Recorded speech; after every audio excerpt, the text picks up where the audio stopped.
Hey guys, it's Brittni and Jen here, and we are wrapping up this season of the podcast. And what a better way to do that than do it where it started. Here at River Ridge Golf Country Club in Edmonton, Alberta. So, as you know, and we've said it a couple of times on the podcast, me and Jen started this podcast because we would golf every Tuesday with other ladies, and one day she walked up to me and I just had a look on my face. I think that's where it stemmed from, where we understood entrepreneurs needed a place to vent and to celebrate their wins. So we have done both of our 80% driving in this golf cart and our 20% venting at this course. And we're so excited now to be at the end of our first season. So coming up, what we have for you today is we have interviewed a whole bunch of amazing women, asked them some really cool questions, asked them to ask the person after them some really cool questions. So I think you'll get some really good insight into some other amazing female corporate types, female entrepreneurs, business owners, some really well-established female kick-ass women. Yeah, and these are short interviews, so you can watch along or listen along, and you will definitely not get bored because they definitely ask some pretty tough questions. Yeah, I was surprised. So really harder than I thought. We should have told them to keep it easy. Yeah. So let's jump into it. Let's go. Get in the cart, Barb. Hey guys, it's Brittni from Ambition After Hours, and things are looking a little different today. We are out at River Ridge Golf Course, and we're going to be golfing with some ladies today and some women in business, and you will see this lovely lady next to me. This is Barbara Steckley, owner of Preferred Client Services and Bookkeeping, and she has been in business for how long, Barb? 28 years. 28 years. That's a long time. It really is a long time. Has it went by as slow as it sounds? No, it's just went by just like that. You know, when you like what you do, it just happens. That's beautiful. How many staff do you have, Barb? We kind of bounce around between about 37 and 40. Okay. Yeah, it's That's a lot. a big team. Yeah, it's a lot. All right, guys. So, every week on the podcast, we say a high and a low, and it wouldn't be a guest interview if I didn't ask my guest what her high and her low was this week. So, Barb, what was your high? My high is that I found the most incredible employee that I'm going to hire who wants to learn bookkeeping, and she knows how to do programming to fix some of my systems. She's reviewed it. She's got all kinds of ideas, and she wants to work with us because she wants to learn bookkeeping. And I need somebody to do all that work. Like, it's such a perfect fit. I can hardly believe it. Okay, well, no, that's great. I think there's something to be said about finding kind of like a diamond in the rough. Uh-huh. And like when you get it, you get it. Yes. So, that's perfect. I'm excited for you. Yeah, I'm pretty excited. And she only has to give a week's notice, so she starts next week. She's eager, and that's awesome. Yeah. So what was your low, though? My low was, so sometimes it's always nice if an employee leaves, right? Okay. Here we are. Yeah, and that happened. But apparently the problems are still coming through. So, that was my low this week. You know what? Sometimes when you have staff, it's tough, right? Yes. Or you just can't judge what people are, especially a business of your size. It's hard to keep your finger on the pulse of everyone and making sure that you don't want to micromanage them either. So I get it. Things happen. Things happen. It's life. We roll with it. Absolutely. So as a fellow woman entrepreneur, what is one thing you would tell women entrepreneurs who might be starting out or maybe mid in business? What is like one thing that you would tell us? Piece of advice. I think when you get an idea and you get something that you really want to do, you're going to have bumps in the road. And you have to just never give up. If that's your dream, you just figure out a way to do it. Just get up and give it another go the next day. Just never give up. Just don't get discouraged. That's correct. And do you have a tip for moving past that discouragement when you're feeling it? I think it's really important to have that one person, or maybe two, that you can actually say anything to no matter how discouraging it is, and you know that it's going to stop there. And after you do that, you can get up the next day and move on, and it'll be a good day. Yeah. Give it a day, vent it out, and You bet. move on. Yeah. Okay, great. Well, thanks for being in the car with me today. Oh, you're welcome. So we are interviewing entrepreneurs today. So what is one question you want us to ask the next entrepreneur that sits in our cart today? Well, this is always a struggle, I think, for everybody right now, and that's HR, and that's a lot different than it used to be. Yeah. And so I would be interested in a tip that they have on how they deal with some HR issues. Okay. You heard it here first from Barbara Stuckley. Thank you, Barb, for sitting in my cart, and we'll catch you later.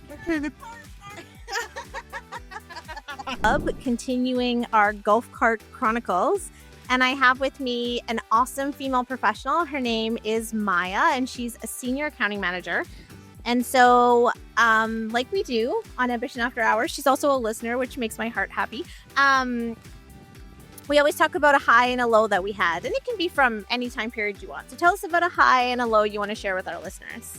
Okay, I guess I'll start with a low first. Maybe just get it over with. My low would be, I think over the past year or so, I've been going through a major transition at work, moving into new business lines, moving away from things I've been doing for a really long time.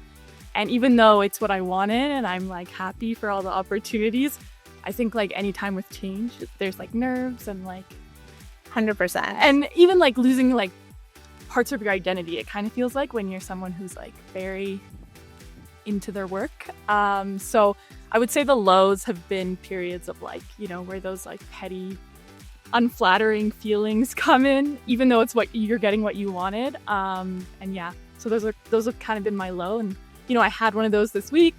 I've had some more throughout the months, but yeah. And then I guess the high would be on the flip side of that. I guess like the support that I've gotten, because I think any change, any new opportunity, it usually comes from people who've invested in you and who are very supportive of you. So I think like my high is just, people who continue to be there for me and push me on even when I feel like, what am I doing? So that makes it easier. Thank you for sharing that. I love that. And it's super relatable. I think, for me, I've also gone through a big change in January, as our listeners know. And so I totally empathize with all of that. It is like losing a piece of your identity. So I totally get it. But, the more you do it, the easier it gets. For sure. And that's where it's even like the high should really be like, oh, the new opportunities are like the certain milestones. But even because it's new, it feels so uncomfortable that you don't even feel like happy about it yet sometimes. But 100%. It's been good. Okay, so we interviewed Barb before you, and the burning question that she had that she wanted our next interviewee to answer is, what's one tip you could give about the way that you handle or approach HR? It's a tough subject. Yeah, so I guess I thought about this question too before, and I'm still struggling. It's super hard. Barb, come on. Like, you're making this way too hard on everybody. Of course, she comes up with the hardest question. Jeez. I would say, like, with HR, there's a lot of frustrations. Like, even when you're even just, like, interviewing candidates, you get really excited about someone. You invest a lot of yourself, like, into the idea of them. Or when you're just have a team member and you've invested a lot in them. And, sometimes they pick somewhere else, even if you think it's, like, not the right move. Or sometimes they leave and you feel like, what? Why did you leave? Like, there was so much we had, like, planned for you. It would have been so great for you. Like, you feel like maybe they're leaving for short-term stuff instead of, like, the long-term opportunities you were going to invest in them. So I think sometimes, especially because that HR stuff takes so much of your energy, at least for me, like I get very like personally invested. And sometimes I often feel like I'm never doing this again. Like, I'm never investing this much in a staff member. I'm never like giving so much of myself. But then there's always those moments where I feel like even though they're on their way out, you get that like affirmation, like, thanks so much. And the relationship never dies. So I think it's my big tip with dealing with it is like not to get discouraged and really focus on the positives and the ways that like through HR, you can really like positively impact people's lives. and, Such a positive Ella. like savor those like sweet moments, especially when it feels discouraging, so that you don't get discouraged, and you'll be better off in the long run if you go into it with that attitude. I love that attitude. It's a great attitude to have. And I'm going to remember that the next time I'm put in a difficult HR situation, which, happens now and again. So thanks for sharing. I think we can all learn a lot from that tip, especially about, making sure that we remember the highs, which I think we could do, in all aspects of our life. And sometimes, we're so easy to remember all the fuck ups we have, me in particular, not necessarily. I was just actually talking to someone about this morning, and we have trouble highlighting the good things that we do. So balanced approach, relationship building, you can change someone's life. Love that. So in the Golf Cart Chronicles today, we are asking each one of our interviewees what burning question they have that they would like us to ask our next interviewee. So what question do you want us to ask, Maya? So I love to do this exercise with like people I work with, or even to my bosses when I've had them, of identifying someone's fatal flaw. So like your fatal flaw is also the quality usually that's helped you like rise to success. But it's also going to be like your Achilles heel. So it's something that, makes you who you are, makes you great, but then you also, it's also kind of like your biggest like thorn in your side. So what is that, and how do you kind of protect yourself from it becoming that fatal flaw? Ooh, that question might actually be even harder than Barb's, but it's a great one. I love it. Maybe you can pick who you want to answer it. So I can give another question too. No, I love it. I love it. It's good. Let's get it all out there. Thanks for being with us, Maya. We really appreciate it. All right, guys, we're back with some more Golf Cart Chronicles. I'm here with Candy. She is a partner at Crow LLP. Crow and Mackay, right? Yes. Cool. Yeah, Crow Mackay, here in Edmonton. And so, Candy, it wouldn't be Ambition After Hours if I didn't start every interview with a high and a low. Yes. So tell me about your high. Okay, so my high, I just came back from vacation. But what I found was that when I was in Japan and kind of seeing what the culture's like there and how they do business as well, I thought that was very interesting. Of course, there's going to be bigger companies and such, but just seeing the efficiency that they have, I thought that was really interesting. What was like one thing that you could like pinpoint out of that? One thing I would say, even just for, let's say, and even at the subway, where when you're going to, I guess, their system that they have, where you have a pass, you just tap and you can go through, or there's always a person that's going to be right there to help you if you needed to help. And just everyone in order, getting onto the train or getting onto their subway. Everything is... Yeah, and then there's so many people, right? Like, they're so busy. So to me, it seems like to be able to get through all of that and, being so efficient with that many people around, it just amazes me. Yeah, you know what they say, if you're not traveling, you're not learning. Yeah, for sure. But okay, here's the hard part. What was a low for you? Then I would say the low is trying to come back to a million emails and having to go through all of that. So yeah. Sometimes being a partner is hard, right? You got to come back to all the work. Yes, it is. Yeah, but it was nice to get away. But yes, that would be kind of, and then adjusting back to the time here. So that would be a little bit tough. Yeah. Getting through it. Well, today I'm going to have a lot of female entrepreneurs in my cart. Okay. So what is one piece of advice that you can give to female entrepreneurs that might be starting out or mid in business, and maybe just navigating that? Because, you've been in business for quite a while now. Yep. So give us one piece of advice that maybe it was a mistake that you learned from, or something that they can take away and, find value in that. Right. I would say it may sound like it's a common one, but is the constant wanting to get better and wanting to improve and have that drive or that passion. I think that's really one of the things that I find drives business entrepreneurs is their passion and finding that passion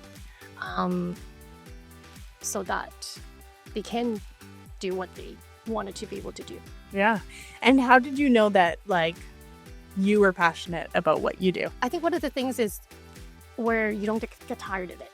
Okay. You actually want to do more, and spending the time on it and saying that, okay, as much as having to put a little bit of extra time, it might seem like it's tiring, Right. but you actually enjoy it. You have fun with it. Oh, I love that. Okay, great. So the entrepreneur before you has left a question. Okay. So sometimes we have fatal flaws. Okay. And sometimes these fatal flaws can lead to us being really successful. Okay. What is your fatal flaw and how do you leverage it for success? Okay.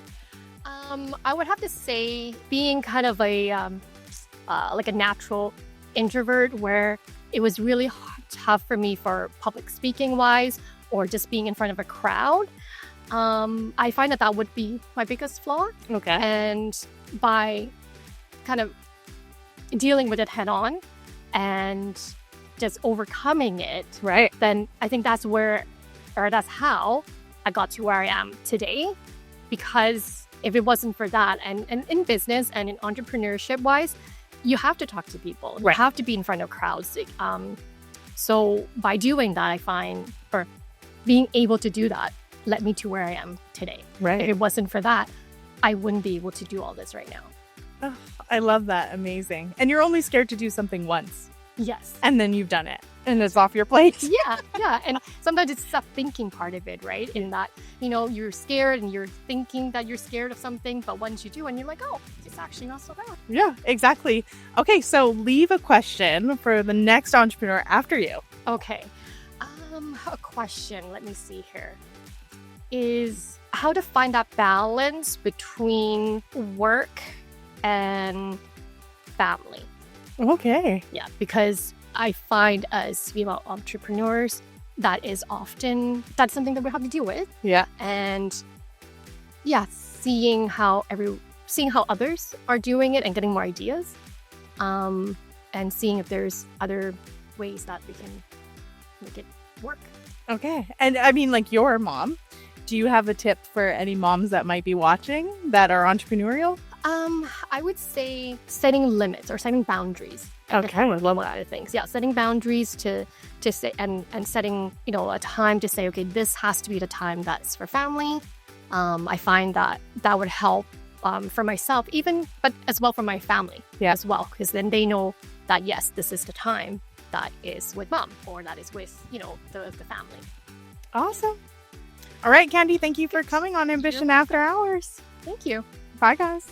Hi, we're back in the Golf Cart Chronicles, and I'm with Carla. I'm just going to let her introduce herself and tell us all a little bit about Carla.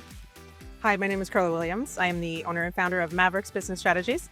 I help business owners get some handle on their cash flow. Some financial struggles sometimes comes with budgeting and lack of budgeting, so I like to help clients get comfortable. That's super, super important. Super, super important. So, Ambition After Hours, we always start with a high and a low. So give us a high and a low that you had recently in your life. Recent high has been some exciting business opportunities that have come my way that I want to say that I've envisioned for a long time. So I'm seeing some big things come to fruition. A low, I would say, is I'm struggling to manage my energy level. It feels to be really fluctuating up and down, and some days I feel like I'm barely holding it together. So I think we could all empathize with that. So you're not alone in that for sure. Thanks for sharing. Sometimes it's difficult, to pick up the curtain and look underneath. So thanks for that. So the question, what's one piece of advice you'd give to a startup business out there? What's the first thing they should do, or one piece of advice, one thing they should remember? So coming from a financial standpoint, I would say manage your cash flow and track your expenses. I know a lot of people just willy-nilly it and they just wing it, and they've got, stuff in separate accounts, and they've got personal credit cards, and it's a mess. And I know you can appreciate that. So I'm so glad you said that. Like, we're just having a love fest about numbers in this golf cart right now. 100%. Okay, so Candy's question was actually really interesting. So she wanted us to ask, having a family and having a business and being a female entrepreneur, it's busy, it's hectic. As a driven female entrepreneur, how do you balance family and business? Great question. I was fortunate when my kids were younger and I was a business owner. I outsourced it. They had a fantastic day home. I lucked out and had a lady that I would have given my soul for, and I loved her. I still love her to this day. So I really lucked out. I would say outsource what you can. And I know people want to be with their kids, but my kids are incredibly independent and incredibly resourceful. And I think because they just saw how hard both their parents worked, Yeah. I think it was an inspiration for them. And so I don't know. My kids are well adjusted. They might tell you otherwise, but I love that. Outsource it. that's what Love it. Love that answer so much. And I love that it raised really independent kids. As someone who hires, I mean, that is not something you can find very easily sometimes. So I think that's awesome. I feel like part of the reason why I am an independent person is the same thing. My mom did both things. She outsourced, to dance studios and all sorts of people who could make us love our life and be super independent. So I think you're absolutely spot on. Well done. The last thing I'm going to ask you is, what is a burning question that you would like us to ask the next interviewee? Okay, so because I mentioned I'm struggling with managing my energy level, that's my question. How do you manage your energy level? And I mean with the highs, with the lows, with the busyness, with the taking out time for yourself. There's a lot of energy there. There's energy of other people, especially as a business owner. You take on energies of your staff. For sure. Bad days, good days. And so how do you manage your own personal energy level? How do you manage your own personal energy level? I'm actually really excited to hear the answer to that too. Please tell me when you find out. I will. And it will also be on the podcast for all you listeners out there. So thanks so much for sharing. We really appreciate you doing this with us. I loved it. Well, we're wrapping up after a brilliant 9 holes in our Golf Cart Chronicles. And I'm here with Jess Dirksen. And tell us a little bit about yourself, Jess. I am Jessica Dirksen, and I am the owner of Habitual Professional Development. I am a life and an executive coach, and I just love working with people to see them make really awesome changes in their life and hit goals that they sometimes don't even think they can achieve. I love that. So let's find out what your high and low is for the week or the summer or the day, whatever you feel. Well, I'd say my high is I really love the space of work that I'm in right now. Like this summer, I've gotten to do a lot of really cool projects and work with really cool people. So I feel like a really good high just overall in business and in work. My low is my golf game right now. Like I played like crap today. I played 2 rounds of golf and I suck.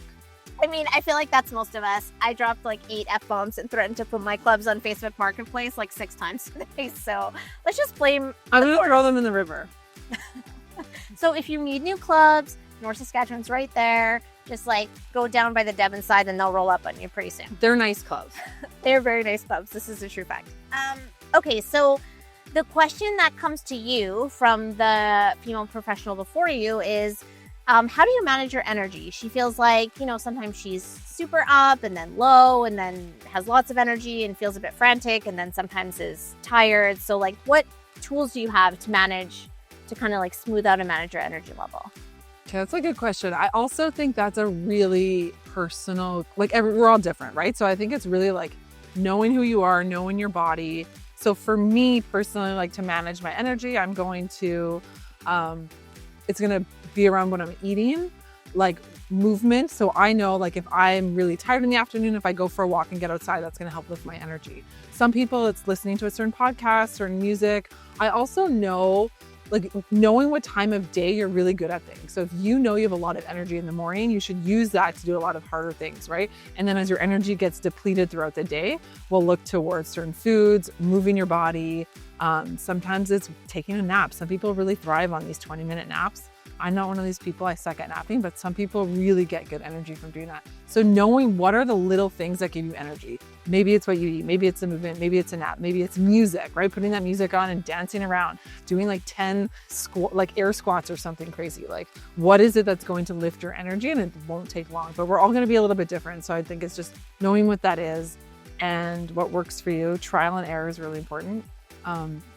So maybe like as a first step, you could try listening to Ambition After Hours on repeat when you don't have energy to see if that's a thing that might work for you. That's exactly what to do. Put on a good song that you love from like the 90s and like hardcore jump around. This is going to age me, but like Grey's Anatomy style, Dance It Out. Does anyone else remember that? I mean, I know I'm 100 years old, but... Okay, Grey's Anatomy has been on for 100 years, so like, it has lots every generation knows Grey's Anatomy. All right, well... Let's dance it out. Okay, so the next question I have for you is, what are some burning questions you have for other female professionals or entrepreneurs that you'd like to have? I think it's actually going to be Brittni and I that answer them. Yeah, okay. I have 2 questions that I'd love to ask. Actually, both of you, so this is good. So who did you need to become to build the business or the career that you have today? Ooh, I like that one. I'm not going to answer it right now because it's freezing outside. But Brittni and I, when we do our wrap up, we'll for sure answer that. I need to think on that one a little bit. Yeah, who did you need to become to get to where you are? The next one is, what does success really mean to you now versus what it meant to you when you first started your business? I love that question. Brittni's like over there just nodding her head. She's like, yes. Okay, so stay tuned for that. We're going to do our wrap up. Thanks so much to Jessica Dirksen for joining us. And that's Golf Cart Chronicles. We're out. Woo! Well, guys, how was those interviews? I feel like I've learned a lot. Yeah, I have too. And I just feel so grateful that we are in a tribe of such amazing, brilliant women. You know what? This season has been so crazy for us. So thank you for joining us along for the ride. And we hope to bring you more fun, sarcastic, vent-worthy episodes next year. Yeah, and if you liked us having guests, stay tuned because we for sure have some fantastic guests coming in our season 2. So thank you so much for supporting us. Remember to drop your questions and your wins in our website. And yeah, we can't wait to have another great conversation with you in season 2. Yeah. Later, daters. Bye. Bye.